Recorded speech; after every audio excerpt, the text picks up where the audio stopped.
तो अभी देखो, नेक्स्ट एक्सरसाइज से पहले आपको समझना है फंक्शन। फंक्शन क्या होता है। रिलेशन आप लोग समझ चुके हो, अब फंक्शन समझना है। तो आपने फंक्शन तो आप जानते हो पहले से ही। जैसे अगर मैं लिख दूं y इक्वस टू लिख रहा हूं मैं, सपोज 4x स्क्वायर। तो ये क्या है, y क्या है, फंक्शन ऑफ x है। इसी चीज को मैं ऐसे भी लिख सकता हूँ, f(x)=4x स्क्वायर। इस चीज का y=4x स्क्वायर लिख रहे हो, या फिर इसको लिख सकते हो function of x। F of x जब लिखते हैं, एफ और एक्स, इसका मतलब होता है फंक्शन ऑफ x। ये चीज क्या है, फंक्शन ऑफ x है। x का एक फंक्शन है, ठीक है। फंक्शन मतलब x से ही मिलके बना है ये, ठीक है।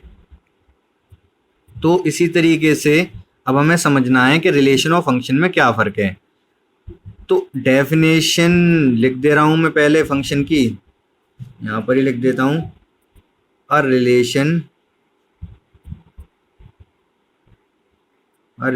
F from set A to B. एक रिलेशन जो अभी तक हम पढ़ते आए हैं एफ, इस बार रिलेशन का नाम मैं आर नहीं दे रहा, एफ दे रहा हूँ, क्योंकि मुझे फंक्शन बताना है ये।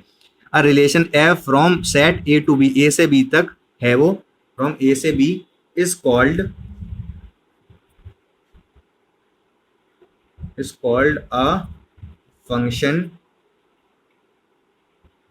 if it has only one image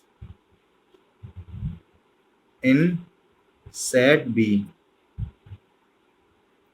या फिर if it की जगह it क्या बोलना चाह रहा हूं मैं, it हटा दो यहां से। if every element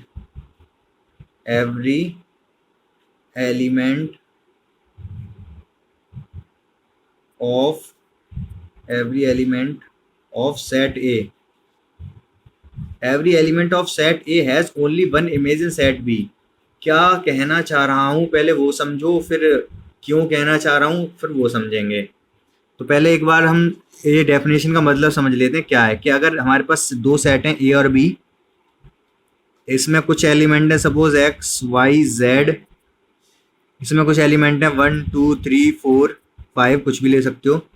तो अब अगर इस x की एक इमेज है मान लो 2 है, y की एक इमेज है 4 है, z की एक इमेज है मान लो 3 है, ठीक है। तो अभी ये एक फंक्शन है, ठीक है, क्योंकि क्या लिखा है, ये रिलेशन f, रिलेशन तो है, ठीक है। ये हमें समझ आ रहा है कि यहाँ पर कुछ एलिमेंट है, यहाँ पे एलिमेंट से कुछ रिलेशन है, तो रिलेशन तो बनेगा। ये relation f from set A to B, ये ए है ये बी है, कुछ भी ए और बी होंगे, दो सेट भी होंगे जब भी रिलेशन बनाएंगे, तो इज कॉल्ड फंक्शन। ये फंक्शन कब कहा जाएगा, if every element of set ए, जो ए के एलिमेंट हैं सभी की, हैज ओनली वन इमेज, केवल एक इमेज होनी चाहिए, तब उसको हम फंक्शन बोलेंगे। होगा क्या, अगर मान लो जेड, यहाँ पर मैं वाई की दो इमेज कर दूं, वाई की 4 भी है, मान लो वाई की 5 भी है, तो ये फंक्शन नहीं है, क्योंकि इसमें वाई की दो इमेज हो गई 4 और 5। ये बात समझ आई आपको थोड़ी थोड़ी, या बिल्कुल नहीं आई। तो देखो इतना आपको समझ आ गया। तो मैंने पिछली क्लास में बोला था कि जैसे ये वाला क्वेश्चन है जहाँ पे मैंने बताया था one object has more than one image, इसमें क्या था, वन ऑब्जेक्ट की एक से ज्यादा इमेज थी। तो क्या ये फंक्शन है, नहीं है, क्योंकि एक इमेज होनी चाहिए, एक इमेज होगी तभी फंक्शन होगा। क्या ये एक फंक्शन है, इसमें 5 की 3 से, 3 की 6 की 4 से, 7 की 5 से इमेज है, तो ये फंक्शन है। और ये फंक्शन है इसीलिए हम इसको इस तरीके से लिख भी पाए। इस वाले क्वेश्चन में y क्या था, x-2 था। y में से y अगर आपको चाहिए तो x में से 2 माइनस कर दो, 5 में से 2 माइनस करोगे 3 मिलेगा, 6 में से 2 माइनस करोगे 4 मिलेगा, 7 में से 2 माइनस करोगे 5 मिलेगा। इसीलिए हमने y को क्या किया, ये y है, ये x है, तो y को क्या किया था हमने, x-2 कर दिया था, ठीक है। तो ये फंक्शन बना भी पाए थे हम इस तरीके से। आ रही बात समझ। इस वाले क्वेश्चन में ये क्वेश्चन था, क्या था क्वेश्चन, ये एक बार मैं बता देता हूँ। ए था यहाँ पर, और फिर आर क्या था, रिलेशन ऑन ए था, और क्या था, relation A B belongs to A, B is divisible by A. यहाँ पर जो बी था वो ए से डिविजिबल था, तो जैसे 2 है, 2 1 से डिविजिबल है, 3 1 से डिविजिबल है, 4 1 से, 6 2 से, 4 2 से। तो इस तरीके से ये बन गया था। तो क्या आप इसको y इस वाले के लिए इसमें जो रिलेशन दिया गया है ये, इसको y equal to x plus something करके कुछ लिख सकते हो इसमें? नहीं लिख पाओगे। क्यों नहीं लिख पाओगे वो मैं बताता हूँ अभी। देखो होता क्या है, जैसे अभी मैंने लिख दिया यहाँ पर y equal to suppose 4x² लिख दिया, ठीक है। तो ये जो अभी हमने डेफिनेशन देखी इसका क्या मतलब है वो समझो आप। मुझे ये बताओ x की किसी वैल्यू के लिए y की कोई वैल्यू मिलेगी, मुझे पर्टिकुलर वैल्यू मिलेगी। क्या मुझे x की एक वैल्यू के लिए y की दो वैल्यू मिल सकती हैं? ऐसा हो सकता है कि मैं x की जगह पर, यहाँ पर मैं x की जगह पर 2 रख दूं या कुछ भी रख दूं 2 के अलावा, y की मुझे एक से ज्यादा वैल्यू मिल जाए x की वैल्यू 2 के लिए ही। हो सकता है ऐसा पॉसिबल है इसमें, अगर इस तरीके का लिखा है तो। ये बिल्कुल पॉसिबल नहीं है। अगर y की x की वैल्यू आप 2 रखोगे यहाँ पर तो 2 2 जा 4, 4 4 6 16, तो y की वैल्यू 16 ही मिलेगी, 16 के अलावा कुछ मिल ही नहीं सकती, ठीक है। और भैया सिर्फ क्या कहते हैं y equal to x square दे रखा हो तो दो वैल्यू मिल जाएगी। y equal to x square दे रखा हो तो वही तो बात है, y equal to x square ले दिया। अब बताओ x की कौन सी वैल्यू के लिए y की दो वैल्यू मिल जाएंगी? नहीं ठीक है वो रूट में करते हैं। रूट में भी नहीं। देखो आप यहाँ पर दो चीजें हैं, x की कोई एक वैल्यू के लिए मान लो मैंने x की वैल्यू 4 रख दी तो y की वैल्यू मुझे 16 मिल जाएगी, ठीक है। x की एक वैल्यू के लिए y की एक ही वैल्यू मिलेगी, लेकिन y की एक वैल्यू के लिए x की दो मिल सकती हैं। अगर मैं y को 4 रख दूं ठीक है और एक्स स्क्वायर पूछूं तो x की वैल्यू क्या क्या हो सकती है यहाँ पर? प्लस का 2 माइनस का 2, ठीक है। तो ये तो हो सकता है कि क्या हो सकता है, दिखा देता हूं आपको। जैसे यहाँ पर मैं ले रहा हूँ 1 2 3 4 5 6, यहाँ पर 1 2 3 4 5 6। ये हो सकता है कि एक इमेज दो ऑब्जेक्ट की हो, ठीक है। मतलब यहाँ पर मैं जैसे 2 लिया है ना मैंने, इसमें मैं ले लेता हूँ -2 भी ले ले रहा हूँ, ठीक है। मैंने -2 लिखा है तो हो सकता ये होगा यहाँ पर कि -2 की इमेज भी 4 है और 4 की इमेज भी 2 की इमेज भी 4 है। ये हो सकता है, दो ऑब्जेक्ट की एक इमेज हो सकती है, लेकिन एक ऑब्जेक्ट की दो इमेज नहीं हो सकती फंक्शन में। -2 और +2 4 किया, ये कैसे किया है? बेसिकली मैंने यही फंक्शन अप्लाई किया है। -2 का स्क्वायर करोगे तब भी 4 आएगा, 2 का स्क्वायर करोगे तब भी 4 आएगा। लेकिन ऐसा नहीं हो सकता कि 5 पुट करने पे कोई दो वैल्यू मिल जाए y की। अगर x की कोई एक वैल्यू पुट करोगे तो y की एक ही वैल्यू मिलेगी। ऐसा नहीं है कि x आपने 5 रख दिया और 5 रखने पे y की दो वैल्यू मिल गई। आ रही है बात समझ? ये बात सभी को थोड़ी थोड़ी समझ आई? ये एक मैंने रिलेशन दिया है आपको a, ठीक है। इसमें कुछ एलिमेंट हैं, ये 4 एलिमेंट हैं। आपको बताना है क्या ये फंक्शन भी है या नहीं है। ये क्वेश्चन है, ए एक रिलेशन है जिसमें ये 4 एलिमेंट हैं। आपको बताना है कि क्या ये रिलेशन फंक्शन भी है या केवल रिलेशन ही है। तो देखो आप अभी देख नहीं पा रहे हो, तो ऐसे क्वेश्चन काफ़ी हैं आपकी बुक में तो प्रैक्टिस हो जाएगी। लेकिन यहाँ पर देखो अभी आप क्या फंक्शन क्या बताया, एक ऑब्जेक्ट की केवल एक ही इमेज होनी चाहिए, ठीक है। तो चेक करते हैं 1 की इमेज 2 है तो 1 और कहीं तो नहीं है, नहीं है, ठीक है।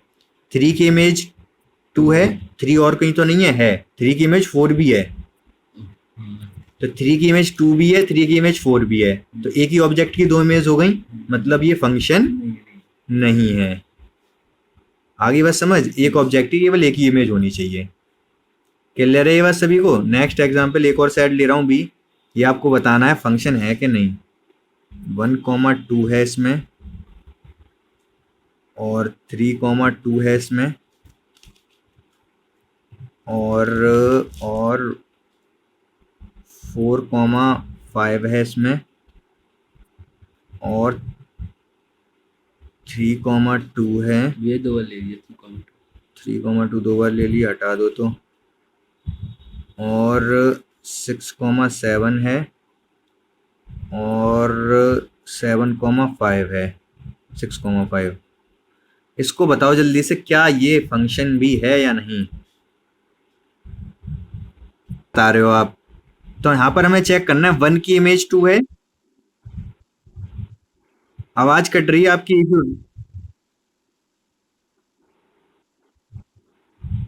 अच्छा अच्छा, हाँ ठीक है, सही बता रहे हो आप। ठीक है, बिल्कुल सही बताया है। तो 1 की इमेज 2 है, 1 और कहीं है नहीं है। 3 की इमेज 2 है, 3 और कहीं है नहीं है। 4 की इमेज 5 है, 4 और कहीं नहीं है। 6 की इमेज 7 भी है, 6 की इमेज 5 भी है। इसका मतलब ये फंक्शन नहीं है।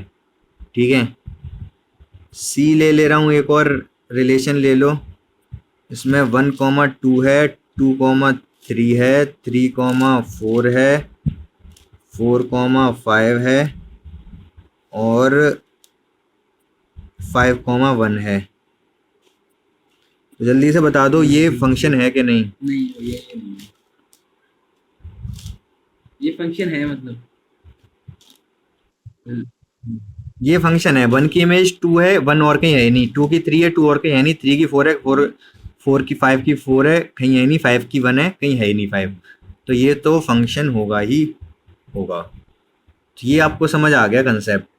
ठीक है, तो फंक्शन तो आपको समझ आ गया कि फंक्शन होता क्या है। ठीक है, अब उसके बाद काफ़ी तरीके के, अभी इसमें क्या समझना है हमको, काफ़ी तरीके के फंक्शन होते हैं वो समझने हैं। और उसके बाद फिर एक्सरसाइज करनी है। काफ़ी तरीके के फंक्शन कैसे, लीनियर फंक्शन होता है, ठीक है, और ग्रेटेस्ट इंटीजर फंक्शन होता है, और कौन कौन से फ्रैक्शनल पार्ट फंक्शन होता है वो आपके मैंने दे रखा है। सिग्नम फंक्शन होता है, क्या बोल रहा हूँ, पॉलिनोमियल फंक्शन होता है। तो ये सब हैं, ये अभी हमको देखने हैं। ठीक है, हाँ, तो एक काम करता हूँ, बना के ही दिखा देता हूँ आपको साथ। तो सबसे पहले देखो, आइडेंटिटी फंक्शन है। आइडेंटिकल का क्या मतलब होता है ये बताओ। किसी आइडेंटिकल, किसी चीज को अलग से क्या, आइडेंटिकल मतलब एक जैसे। तो एक जैसे मतलब y इक्वल टू, अगर x दे रखा है तो इसको आइडेंटिकल फंक्शन बोलते हैं, या फिर x इक्वल टू x भी बोल सकते हो इसी चीज को। किस तरीके का होता है ये, y इक्वल टू x है ना, तो 1, 2, 3, 4, 1, 2, 3, 4। तो क्या जब x की वैल्यू 1 है तो y की भी 1 ही होगी, मतलब यहाँ पर पॉइंट मिलेगा। x की 2 है तो y की भी 2 होगी, मतलब यहाँ। x की 3 तो y की भी 3, मतलब यहाँ। तो कुछ इस तरीके का फंक्शन बनता है ये, इस तरीके का ग्राफ होता है नीचे भी इसका। ले आनी पड़ेगी। हाँ, और क्या, x की -2 तो y की भी -2। x की अगर -2 होगी तो y की भी -2 होगी। पूरा बनेगा, स्ट्रेट लाइन बनेगी ये। ठीक है, तो ये क्या, आइडेंटिकल फंक्शन का ये फंक्शन हो गया y इक्वल टू एक्स, या फिर f x equal to x, और इसका ग्राफ हो गया। ये तो आपको समझ आ गया। नेक्स्ट कांस्टेंट फंक्शन है, उसमें कुछ नहीं है। कांस्टेंट फंक्शन मतलब क्या होता है, जैसे अगर मैं भी दे दूं y इक्वल टू 4, या फिर एफ एक्स इक्वल टू 4, तो ये क्या है, कांस्टेंट फंक्शन है, एक्स पे डिपेंड ही नहीं कर रहा। कहाँ पर जाएगा ये, y इक्वल टू 4 है ना, तो 1, 2, 3, 4 यहाँ से जाएगा, ये यहाँ से पास होगा। किस तरीके से, इस तरीके से पैरेलल टू एक्स एक्सिस रहेगा। ये एक्स एक्सिस है, ये वाई एक्सिस है। तो ये आपका फंक्शन, ये ग्राफ बनेगा इसका इस तरीके का। क्यों, क्योंकि हमेशा वैल्यू 4, वाई इक्वल टू 4 है तो हमेशा वैल्यू 4 रहेगी, 4 के सामने ही है हमेशा वैल्यू, तो आपको पता होगा। नेक्स्ट पॉलिनोमियल फंक्शन होते हैं। पॉलिनोमियल फंक्शन में आपके पास क्वाड्रेटिक हो सकता है, क्यूबिक हो सकता है, किसी भी तरीके का हो सकता है। तो हम केवल 2 देखेंगे। पॉलिनोमियल देख लेते हैं पहले, पॉलिनोमियल फंक्शन। पॉलिनोमियल फंक्शन में y इक्वल टू अगर एक्स स्क्वायर दे रखा है तो ये क्वाड्रेटिक है। इसको जनरल एक होता है, ये आपको पता रहना चाहिए लगभग लगभग किस तरीके का जाता है। अभी तो आपको फंक्शन हल्के फुल्के ही ग्राफ समझने हैं, लेकिन आगे जाके ग्राफ का ही खेल है सब कुछ। ठीक है, ग्राफ अगर आपको क्लियर है तब बड़े से बड़ा क्वेश्चन इजीली कर पाओगे। ठीक है, तो सारे ग्राफ का तो आइडिया होना चाहिए, ग्राफ कहाँ जा रहा है, कैसे जा रहा है। तो y इक्वल टू एक्स का, y equal to x square का ग्राफ किस तरीके का होता है, इधर बना देता हूँ।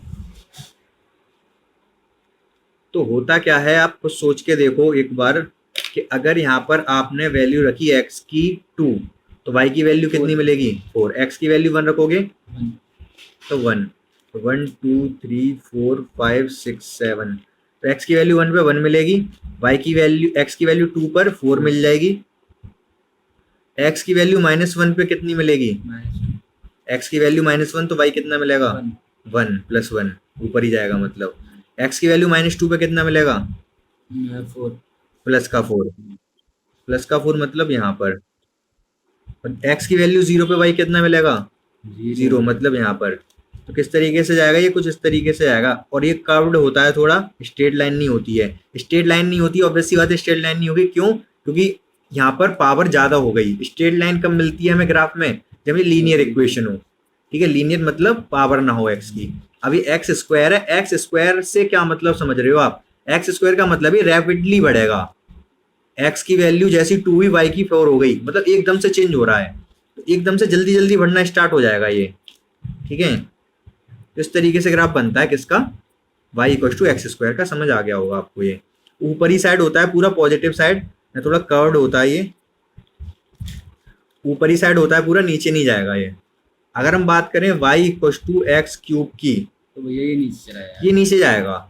अच्छा, ये ज्यादा जल्दी जल्दी बढ़ेगा, ये ज्यादा जल्दी जल्दी बढ़ेगा, भैया ये याद नहीं है। ये ज्यादा जल्दी बढ़ेगा, ये ज्यादा जल्दी बढ़ेगा। x की वैल्यू 2 पर ये कितना हुआ, 4, यहाँ x की वैल्यू 2 पे y कितना हो जाएगा, ऊपर यहाँ हो जाएगा 8, x की वैल्यू 2 होने पर ही 8 हो गया ये, तो और जल्दी इसकी स्पीड और जल्दी होगी बढ़ने की, स्पीड और जल्दी होगी, मतलब ये कुछ इस तरीके का जाएगा, एकदम से बढ़ता चला जाएगा, ये थोड़ा थोड़ा करके बढ़ा था, ये और भी जल्दी बढ़ गया, और ये नीचे भी रहेगा तो नीचे इस तरीके से जाएगा, माइनस में वैल्यू मिलेंगी इसमें, ये y की वैल्यू माइनस भी मिल रही है, ठीक है। तो समझ आ गया, ये ज़्यादा एक्सप्लेन करने की जरूरत तो है नहीं, समझ आ रहा होगा आपको। ये x एक्सेस है, ये y एक्सेस है, तो जब x की वैल्यू पॉजिटिव है तो y की भी पॉजिटिव मिलेंगी, y = x³ में। जब x की वैल्यू नेगेटिव है, मान लो -3 है, तो y की वैल्यू कितनी आएगी, -27 बहुत नीचे हो जाएगी, ठीक है, तो इसलिए मैं दिखा नहीं रहा हूँ। तो ये बात आपको समझ आ गई बहुत अच्छे से कि ग्राफ कैसे ड्रॉ होंगे ये वाले। अच्छा, अगर आप बता सकते हो तो मुझे ये बता दो, अगर मैं इसी में y = x³ था ना, अगर y = mod of x³ कर दूं तब क्या होगा, भैया तो ये क्या कहते हैं, ऊपर ही रहेगी, नेगेटिव में नहीं आएगी, नेगेटिव में नहीं आएगी, तो ये जो नीचे गया ना ये ऊपर ही हो जाएगा, ठीक है।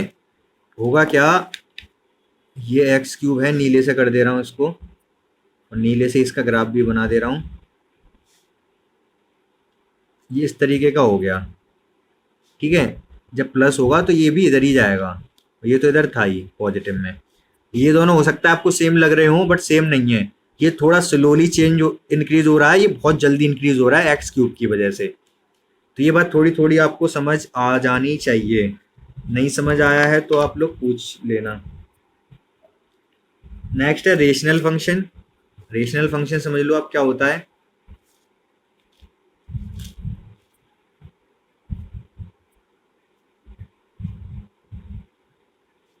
रेशनल फंक्शन जो px/qx की फॉर्म में हो।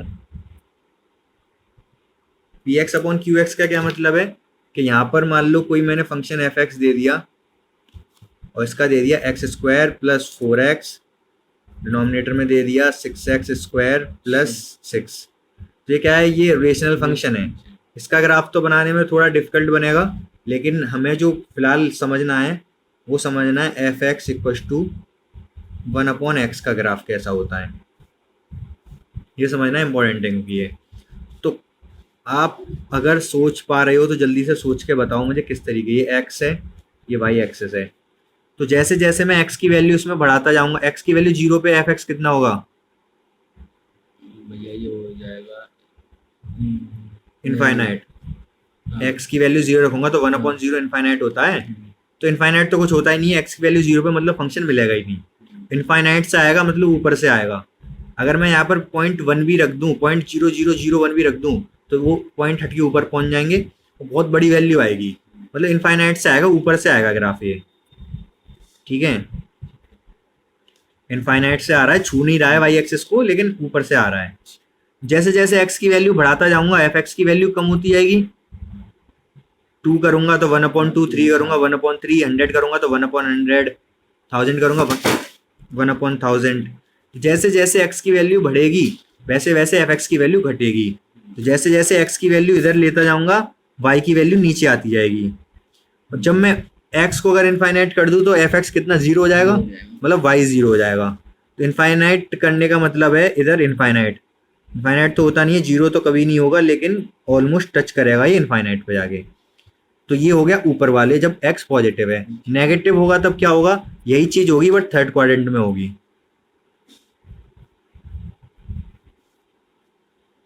आ रही है बस समझ। यहाँ पर अगर मैं माइनस माइनस जीरो तो नहीं होता, माइनस जीरो रख दूं तो ये माइनस इनफाइनाइट आएगा, माइनस इनफाइनाइट जीरो से जस्ट पहले। जैसे जैसे वैल्यू बढ़ाता जाऊंगा वैसे वैसे कम होती जाएगी, तो ये इधर आती जाएगी। तो ये आपको समझ आया होगा थोड़ा थोड़ा। क्लियर है 1/x का ग्राफ आप लोगों को? बोलो बोलो बोलो। तो ये वाला ग्राफ देख लो एक बार आप, ये F x equal to 1/x का ग्राफ बना रहे हैं हम, ठीक है। अगर मैं x को जीरो पुट कर दूं यहाँ 1/0, तो 1/0 होता है इनफाइनाइट।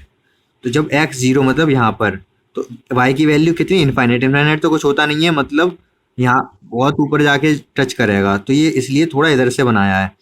मान लो मैं x की वैल्यू 1000 रख दूं, तो 1/1000, तो क्या आएगा ये 1/1000 0.001, बहुत कम वैल्यू है ये, ठीक है। एक 1000 मतलब x की वैल्यू बहुत आगे जाके, यहाँ से बहुत आगे जाके, जैसे ही मैंने बहुत ज़्यादा वैल्यू रखूंगा तो बहुत नेग्लिजिबल वैल्यू लगभग जीरो मिलेगी। तो अब बहुत आगे जाके ये जीरो वैल्यू मिल रही है।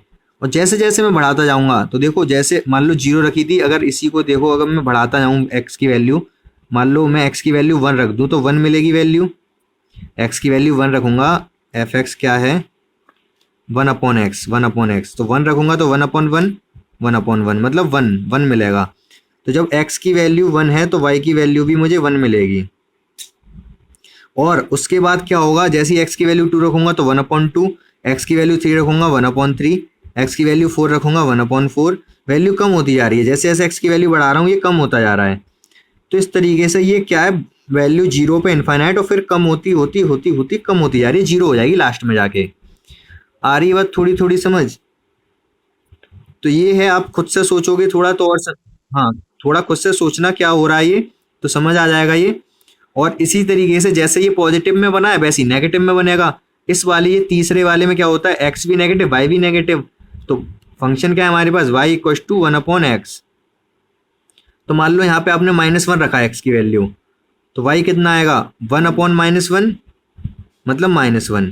तो जब x की वैल्यू आप रख रहे हो कितनी, -1, तो y की भी मिलेगी कितनी, -1। तो ये वाला पॉइंट क्या है, x के भी सामने y के भी सामने, -1 के सामने, मतलब यहाँ से होके जाएगा।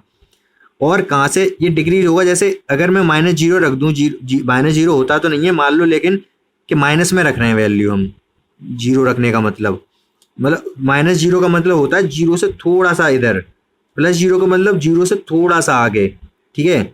अभी आप समझोगे लिमिट जब पढ़ाऊंगा आगे, लेकिन अभी इतना समझो, जीरो का मतलब जीरो होता है, प्लस माइनस नहीं होता। लेकिन अगर +0 बोल रहा है उसका मतलब जीरो से थोड़ा सा आगे, और -0 बोल रहा है उसका मतलब जीरो से थोड़ा सा पीछे। तो -0 रखूंगा इसमें मैं यहाँ पर, तो क्या होगा, y इक्व टू 1/-0।